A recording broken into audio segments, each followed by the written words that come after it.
What's up, resistance fighters and keyboard commandos?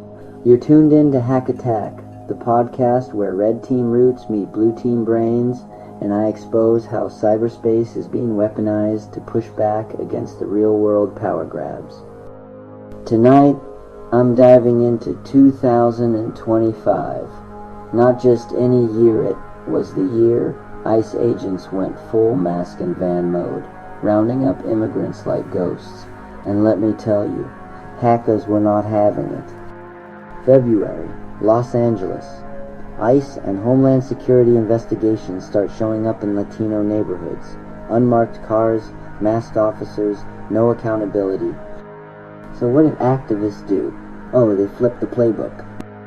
They doxed ICE agents. Flyers plastered on telephone poles in Boyle Heights read, "Careful with these faces, names, photos, phone numbers." No hack needed, just OSINT, old breach data, some public sleuthing, boom. Your neighborhood ICE squad turned into a digital wanted list. Was it legal? Was it tactical? Hell yeah. Fast forward to May.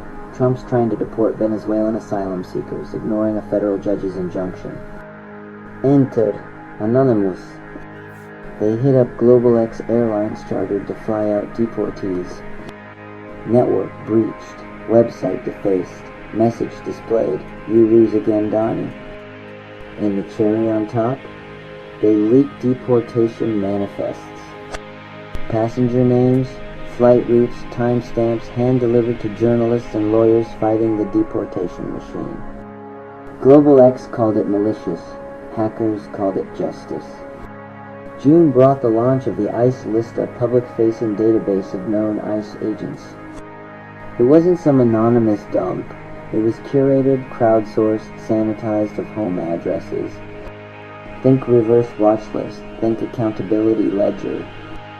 Built by the Question Daily, these folks crowdsourced info like sightings, badge numbers, and even LinkedIn profiles. Their tagline? If they enforce cruelty, they don't get to stay anonymous. DHS freaked out, threatened arrests. But the cat was out of the bag and it had IP tracking. Let's break this down like I do in the lab. Motif, proteste illégale déportation. Expose masked law enforcement. Empower vulnerable communities. Amplify resistance narratives. Methods, doxing through data mining and OSINT. Website defacements with propaganda payloads. Data breaches of deportation contractors. Community alert apps like ICE Block, basically ways for immigrant defense. The point? These attacks weren't just cyber graffiti, they were strategic plays designed to interrupt, expose, and demoralize. Look, 2025 saw red team tactics deployed not for profit but for protest. Hacktivism went global. Masked agents in LA, doxers in Bangladesh clocked in on ICE servers. Defenders of asylum seekers, now coded in Python and distributed via Tor. The US became the one target for ideologically motivated DDoS attacks, over 550 incidents logged in Kwana alone. Governments masked up. Hackers unmasked them. I used blue team skills to build counterintel, red team skills to fight fascism. Digital war met boots on the ground protests and the battlefield was everywhere. So here's my question to all of you, coders, crackers, builders, and breakers. If the system goes opaque, do we make it transparent? If the agents of policy hide behind masks, do we turn their shadows into spotlights?